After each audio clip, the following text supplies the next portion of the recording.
This video is sponsored by Squarespace. Now that I've had some time to shoot with it, let's talk about my experience with the new Fujifilm GFX 102. So I bought myself the GFX 102 a couple of weeks ago and swapped out my 100S, and long story short, it was a worth it upgrade. But if you're not familiar with the GFX 102, let's talk a little bit about what it is. Basically, this is Fujifilm's medium format camera, so more than full frame. It's 102 megapixels. It runs around $7,500. So it is a pricey camera, but the image quality you're getting out of it is absolutely amazing. As far as other specs, it can shoot up to 8 frames a second, which is ridiculous for medium format. Also, it shoots 8K video up at 30 frames a second. So clearly this is a powerhouse of a camera, and it has been a total joy to use. Now, as far as the build quality, it feels really awesome. And what I like most about Fujifilm cameras is the fact that they always feel the same. Now, some of the buttons might move around and things, but when I hop into the menus, I know exactly what I'm doing. I don't feel out of place. I feel like I'm shooting a Fujifilm camera. So hands down, if you're ever thinking of going from an X series up to the GFX, you're going to feel right at home. Everything will just be a lot bigger and heavier. So I tend to be an overly optimistic person, but some of the things with the build quality that did stand out to me are, one, the door where the SD card goes is not flush with the camera. It has a little bit of give to it. And I saw this in 2 different models, so I'm thinking that's just how it is.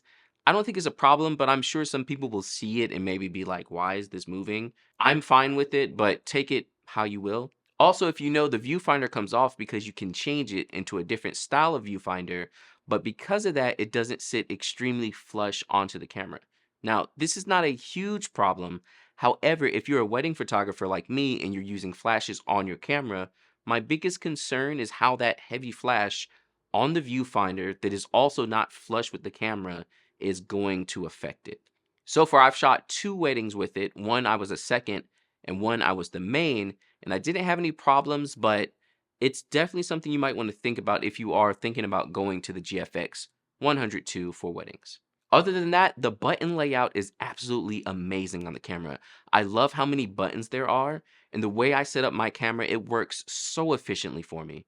I feel like I'm able to get to everything very quickly, and even though I don't have the traditional D-pad like on the XT5 and other XT series, I still feel like the buttons are laid out in a way that I can actually use them on a wedding day. Because again, as a wedding photographer, we're flipping our settings very quickly, and we need to be able to move very fast in that. And the button layout on the GFX is absolutely amazing. We have the 3 buttons on the top up by the shutter button. We have 2 on the front right by the lens. And then you have your general layout on the back of the camera. So there is a lot of options for you to customize this. And if you'd like me to make a settings video on how I set up my GFX for weddings, let me know in the comments below. So the real question you're wondering is, how did it perform? So again, I shot an engagement session. I second shot a wedding where I had 1 GFX, and I shot a full wedding with dual GFX bodies. And first off, I can tell you that the GFX 102 performs. It can keep up with wedding days way better than even the 100S. And again, I've shot the 100S at a full wedding as well. If you haven't seen that video, here it is linked up above and in the description below. But basically, when I was shooting with the 100S, I was super scared that it wasn't going to be able to keep up with a day, and it definitely was a bit slow. I was able to pull it off, but you really have to know your wedding day and know your camera. Whereas with the 102, that is definitely not the case. Honestly, if anything, it felt like the lenses were slowing down the camera itself, because the camera was able to keep up with the autofocus, but I did miss a couple shots whenever I was using continuous autofocus. Now, the main place I saw this was when I was doing the processional and everyone was walking in. Basically, I would personally say out of 10 shots, it was hitting 8. So it would miss a couple, and my groomsmen, they were walking in super fast, but it went really well. I was extremely impressed by the autofocus and how it was able to keep up. And mind you, I was shooting with the new 55, the 80, and the 110. I felt so much more comfortable shooting the 102 than with the 100S. Like, the 100S, I was stressed out all day. The 102 felt like an old school XT series, almost like a XT2 or something like that. It just felt good to use. So before we keep talking about the GFX 102, let's not forget about this video sponsor, Squarespace. Now, I used to work at Squarespace, and I used Squarespace for literally almost 10 years at this point, and I was on their old 7.0 system. I recently upgraded my site to the new 7.1, and y'all, it is hands down one of the easiest platforms to use and customize. If you're not familiar with Squarespace, it's an online platform that will help you build your website quickly and easily. And with the new 7.1, there's so many customization options that you can have on your website. It really, like, in all seriousness, I don't think I've ever had such a fun experience building my website. Squarespace has really awesome templates that you can start from. And when you're customizing, they have page templates as well. So if you want to make a template from scratch, you don't have to be all alone. You can go through and use their page templates also. On top of how easy it is to move things and customize your pages as well, you also have great features like analytics, commerce, you can sell stuff, member pages, and even courses. There's so much for you to do here to grow online as an entrepreneur. And again, as a wedding photographer, if you don't have a website, you're really missing out. You can sign up for Squarespace with the link in the description below for 10% off of your first domain or website. Now, clearly the image quality is absolutely amazing.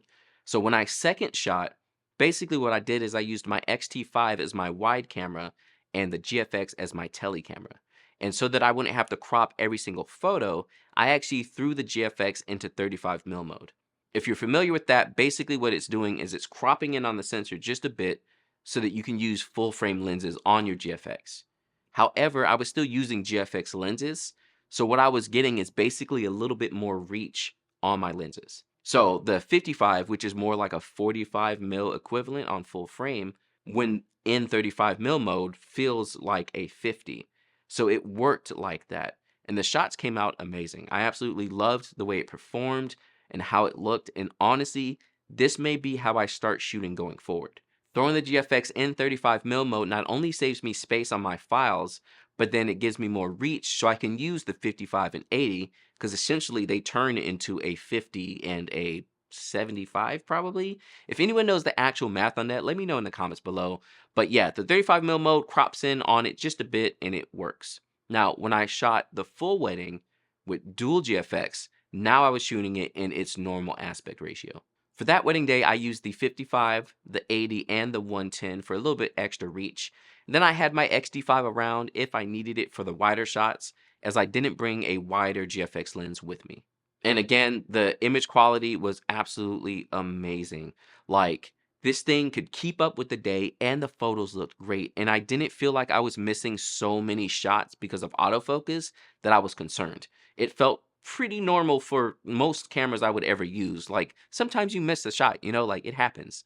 It's not a big deal if it's a little bit off, but I was nailing most of the shots and I didn't feel like, oh no, I missed, that crucial shot that was happening. I was getting it. It could keep up. Also, that 8 frames a second is extremely useful. Now, generally, I don't use it. Most of the day, I was actually shooting in the high-speed low shutter, which goes up to 2 frames a second. And then when things start picking up a little bit more, I actually have the drive set to 5 frames a second. Because on the GFX, I mean, you can't really take one shot when you're in 5 frames a second. It always fires off 2 pretty quickly. And generally, I'm the type of person who likes to just shoot one photo. Like, I'm not going to sit there and be like, great, let me pick one of those out of the 10 I just took. I don't like doing that unless there's a lot happening. Generally, if it's something slow and I know what I'm getting, I'm taking maybe 2 shots. So generally, I'm shooting it in high speed at 5 frames. But this couple jumped the broom, so clearly for that, I swapped over to 8 frames. And it was able to keep up and stay in focus. It looks great. This camera is absolutely amazing. Now, I know there's been a lot of stuff on the internet, people talking about like the GFX is not really, doing the amount of megapixels it's doing or something with the bit rate. I'm not very familiar with all that's going on, but I can tell you personally that I was very happy with the GFX and how it performed. I'm not shooting anything insane like 16-bit craziness. Again, I'm a wedding photographer. So generally, I'm shooting either full compressed or lossless compressed in 14-bit color. That's enough for weddings. I don't need it to like eat up my whole hard drive. Because that's another thing. Everyone sees that I'm shooting with the GFX and they're immediately like, oh no, rip your hard drive. But really, I'm shooting lossless compressed and sometimes in 35mm mode. It really is not that much. I mean, even from the full wedding I just shot, between my two GFX and lossless compressed, my XT5 and also lossless compressed, and my second photographer's photos, which she had an XT20 and an XT4, and I think she was shooting full RAW. But between all of that, it was like 500 gigs, which is kind of beastie, but really, it's not that bad. I was shooting on a 256 card, and it worked well for me. So it's more data, but it's not that much more. And again, if you shoot compressed and 35mm mode, those files start getting a lot smaller. So those are my initial thoughts on the GFX 102 after using it at about 3 shoots. I like it a lot. I'm really debating getting a second one and just shooting full GFX weddings. I love the way it looks. However, the lenses aren't really conducive of what I want to do. There's not a lot of fast aperture lenses. And also, all the wider lenses currently are like f22. They're not, I'm just joking. It's like f4.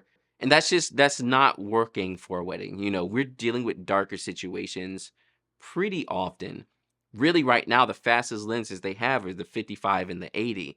But the problem is with those, they're tighter than I would like. I want a 35 and a 50, a true 35 and 50, not like a 45 and a 63. It's a little bit harder on wedding days. But aside from that, like, I really am thinking about using the GFX and the XT5 together. They're a great combination. The wide shots from the XT5 make sense because with wider lenses, you're not getting as much depth anyway. So crop sensor works for those wider shots. And then the GFX for the tighter shots, which is where you really want them creamy backgrounds anyway. So that may be how I shoot going forward. Let me know what you think about it in the comments below.